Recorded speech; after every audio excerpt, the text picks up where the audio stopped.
خواجہ حسن بصری رحمۃ اللہ علیہ فرماتے ہیں، جب میں 4 افراد کے متعلق سوچتا ہوں تو حیرت زدہ ہو جاتا ہوں۔ اول مخنث یعنی ہیجڑا، دوم مست شخص، سوم لڑکا، چہارم عورت۔ لوگوں نے جب وجہ دریافت کی تو فرمایا کہ میں نے جب ایک ہیجڑے سے گریز کرنا چاہا تو اس نے کہا کہ میری حالت کا اب تک کسی کو علم نہیں، آپ مجھ سے گریزاں نہ ہو، ویسے عاقبت کی خبر خدا کو ہے۔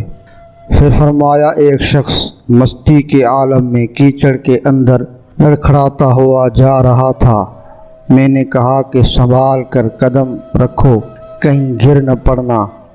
اس نے جواب دیا کہ آپ اپنے قدم مضبوط رکھیں، اگر میں گر گیا تو تنہا گروں گا، آپ کے ہمراہ پوری قوم گرے گی۔ چنانچہ میں اس قول سے آج تک متاثر ہوں۔ پھر فرمایا کہ ایک مرتبہ ایک لڑکا چراغ لیے ہوئے چل رہا تھا تو میں نے پوچھا کہ روشنی کہاں سے لے کر آیا ہے؟